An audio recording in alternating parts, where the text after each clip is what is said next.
అంతఃస్రావక వ్యవస్థ లేదా ఎండోక్రైన్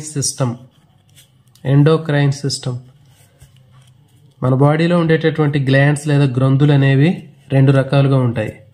కొన్ని గ్లాండ్స్కి ట్యూబ్స్ లేదా డక్ట్స్ లాంటి భాగాలు ఉంటాయి, అంటే నాళాలు ఉంటాయి, గొట్టాలు లాంటి భాగాలు ఉంటాయి. వీటిని డక్ట్ గ్లాండ్స్ అంటారు.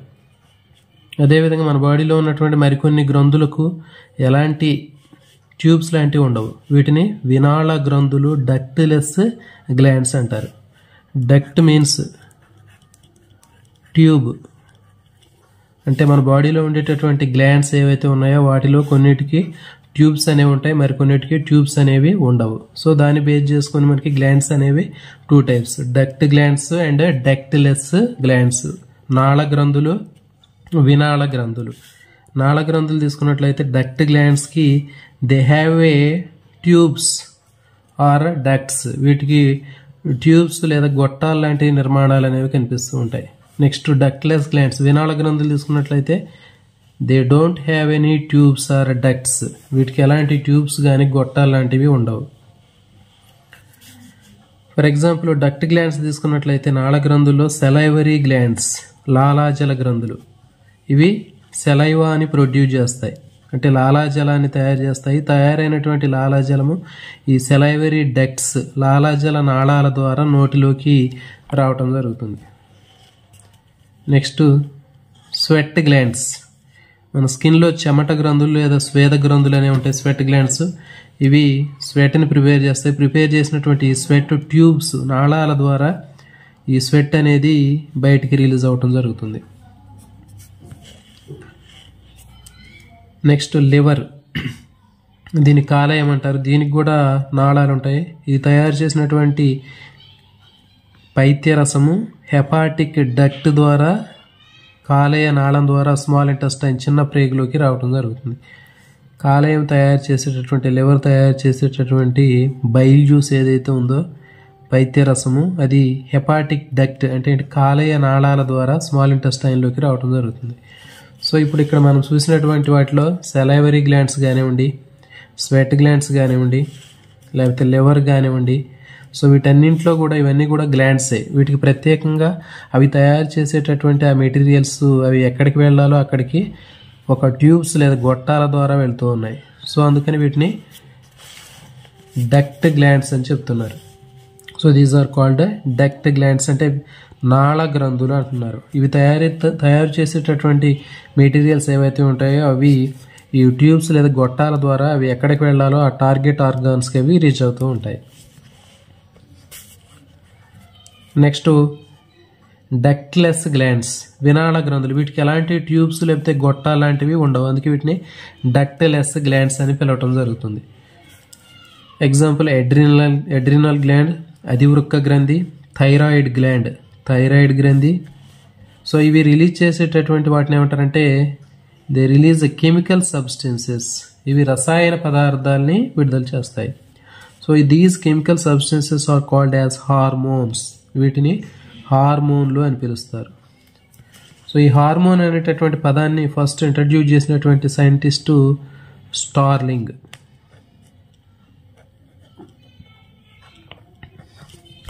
సో స్టార్లింగ్ అనేటటువంటి సైంటిస్టు మొట్టమొదటిసారిగా ఈ హార్మోన్ అనేటటువంటి పదాన్ని ఇంట్రడ్యూస్ చేయడం జరిగింది. Starling coin the term hormone. So ఇది very very important bit, starling.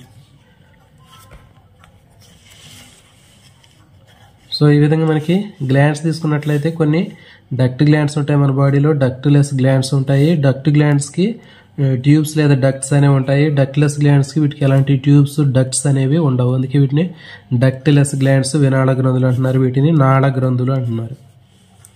వీటికి ట్యూబ్స్ గొట్టాలాంటివి ఉంటాయి, వీటికి ఏమీ ఉండవు. నెక్స్ట్ ఇవి ఫర్ ఎగ్జాంపుల్ తీసుకున్నట్టు సెలైవరీ గ్లాండ్స్, ఇవి సెలైవాని ప్రొడ్యూస్ చేస్తాయి. సెలైవరీ డక్ట్ ద్వారా నోట్లోకి రావడం జరుగుతుంది సెలైవా. అదేవిధంగా స్వెట్ గ్లాండ్స్ ప్రొడ్యూస్ చేసినటువంటి స్వెట్ అనేది ఈ ట్యూబ్స్ ద్వారా స్కిన్ నుంచి బయటికి రావడం జరుగుతుంది. నెక్స్ట్ లివర్ తయారు చేసినటువంటి బైల్ జ్యూస్ అనేది హెపాటిక్ డక్ట్ ద్వారా స్మాల్ ఇంటెస్టైన్కి రావడం జరుగుతుంది. సో ఇవన్నీ కూడా డక్ట్ గ్లాండ్స్. వీటికి నాళాలు ఉన్నాయి కాబట్టి వీటిని నాళ గ్రంథులు అంటున్నారు. డక్ట్లెస్ గ్లాండ్స్ అనేవి వినాళ గ్రంథులు. వీటికి ఎలాంటి ట్యూబ్స్ లైక్ స్ట్రక్చర్స్ అనేవి ఉండవు, గొట్టాలు లాంటివి ఉండవు.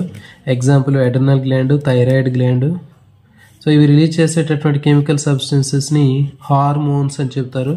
హార్మోన్స్ అనేటటువంటి ఫస్ట్ ఈ టర్మ్ని ఉపయోగించినటువంటి సైంటిస్టు స్టార్లింగ్. సో ఇవి హార్మోన్స్ అనేవి డైరెక్ట్గా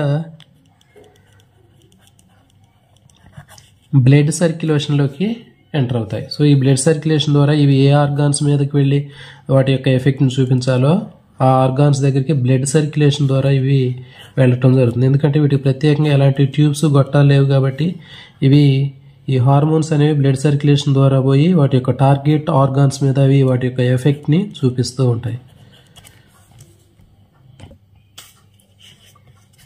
చూడండి, డక్టిలస్ గ్లాండ్స్ వినాళ గ్రంథుల్ని ఎండోక్రైన్ గ్లాండ్స్ అని కూడా అంటారు. అంటే వినాళ గ్రంథుల్ని అంతఃస్రావక గ్రంథులు అని కూడా పిలుస్తారు.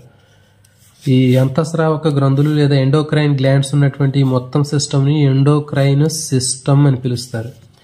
అంతఃస్రావక వ్యవస్థ అని పిలుస్తారు. సో ఎండోక్రైన్ సిస్టంలో ఎండోక్రైన్ గ్లాండ్స్ అనేవి ఉంటాయి, అంతఃస్రావక గ్రంథులు అనేవి కనిపిస్తూ ఉంటాయి. మన శరీరంలో ఉన్నటువంటి ముఖ్యమైనటువంటి ఎండోక్రైన్ గ్లాండ్స్, అంతఃస్రావక గ్రంథులు అనేవి ఫస్ట్ పిట్యూటరీ గ్లాండ్, దీన్ని పీయూష గ్రంథి లేదా పిట్యూటరీ గ్రంథి అంటారు. రెండు థైరాయిడ్ గ్లాండ్, దీన్ని థైరాయిడ్ గ్రంథి అని పిలుస్తారు. మూడోది ఎడ్రినల్ గ్లాండ్, ఎడ్రినల్ లేదా అధివృక్క గ్రంథి అని పిలుస్తారు. నెక్స్ట్ నాలుగవది ప్యాంక్రియాస్, దీన్ని క్లోమము అని పిలుస్తారు. నెక్స్ట్ ఐదవది టెస్టిస్, దీన్ని ముష్కాలు అని పిలుస్తారు. నెక్స్ట్ ఓవరీస్, స్త్రీ బీజ కోశాలు. సో ఈ ముష్కాలు అనేవి మేల్స్లో ఉంటాయి, స్త్రీ బీజ కోశాలు ఫీమేల్స్లో ఉంటాయి. సో ఇవి మన శరీరంలో ఉండేటటువంటి ముఖ్యమైనటువంటి అంతఃస్రావక లేదా ఎండోక్రైన్ గ్లాండ్స్. సో వీటన్నింటిలో పిట్యూటరీ గ్లాండ్, పీయూష గ్రంథి అనేది మాస్టర్ గ్లాండ్ అని పిలుస్తారు దీన్ని. వీటి చాలా ఇంపార్టెంట్. మాస్టర్ గ్లాండ్ అనేటటువంటి పేరున్నటువంటి గ్రంథి పిట్యూటరీ గ్లాండ్ లేదా పీయూష గ్రంథి, master gland of endocrine system. Master gland అంటారు దీన్ని. అంతఃస్రావక గ్రంథుల యజమాని అని దీనికి పేరు, మాస్టర్ ఆఫ్ ఎండోక్రైన్ సిస్టమ్. ముందుగా థైరాయిడ్ గ్లాండ్, దీన్ని తెలుగులో అవుటు గ్రంథి అని కూడా పిలుస్తారు.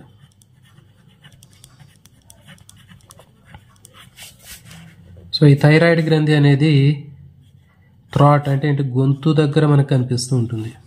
ఈ విధంగా మనకి గొంతు దగ్గర కనిపిస్తుంది. ఇది biggest endocrine gland derived from the endoderm, అంతఃత్వచం నుంచి ఏర్పడినటువంటి అతిపెద్ద అంతఃస్రావక గ్రంథి ఇది. సో మీకు ఇది బిట్కి అడిగే అవకాశం ఉంటుంది. Which is the biggest gland that derived from the endoderm, అంతఃత్వచం నుంచి ఏర్పడినటువంటి అతిపెద్ద గ్రంథి అనేది థైరాయిడ్ గ్లాండ్. ఇది బోత్ సైడ్స్ ఆన్ లారింగ్స్, ఇది స్వరపేటికకు రెండు వైపులా మనకి కనిపిస్తూ ఉంటుంది. సో చూడండి, ఇక్కడ మనకి స్వరపేటిక ఉంటుంది, స్వరపేటికకు రెండు వైపులా మనకి థైరాయిడ్ గ్లాండ్ అనేది కనిపిస్తూ ఉంది. ఇది హెచ్ షేప్లో ఉంటుంది లేదా బటర్ఫ్లై షేప్లో కనిపిస్తూ ఉంటుంది. ఇది ఇంపార్టెంట్. హెచ్ షేప్ లేదా బటర్ఫ్లై షేప్లో ఉన్నటువంటి గ్లాండ్, ఎండోక్రైన్ గ్లాండ్ ఏది అంటే థైరాయిడ్ గ్లాండ్. రెక్కలు చాపినటువంటి సీతాకోక చిలుక ఆకారంలో ఉంటుంది లేదా హెచ్ ఆకారంలో ఉంటుంది. ఈ థైరాయిడ్ గ్లాండ్ నుంచి థైరాక్సిన్ అనేటటువంటి హార్మోను విడుదలవుతుంది. సో దీనికి ఇంకో పేరు ట్రైఐడోథైరోనిన్, ట్రైఐడోథైరోనిన్, టెట్రాఐడోథైరోనిన్, ట్రైఐడోథైరోనిన్, టెట్రాఐడోథైరోనిన్ అని వీటికి పేర్లు. వీటిలో అయోడిన్ అనేటటువంటి పదార్థం ఉంటుంది. అంటే ఈ థైరాక్సిన్ హార్మోన్ తయారు కావాలంటే ఖచ్చితంగా అయోడిన్ అనేది అవసరం. అందుకని చెప్పేసి ఈ అయోడిన్ అనేది మనం టేబుల్ సాల్ట్ అంటే ప్రతిరోజు ఉపయోగించేటటువంటి ఉప్పులో ఈ అయోడిన్ కలిపినటువంటి అయోడైజ్డ్ సాల్ట్ని ఉపయోగించడం జరుగుతుంది.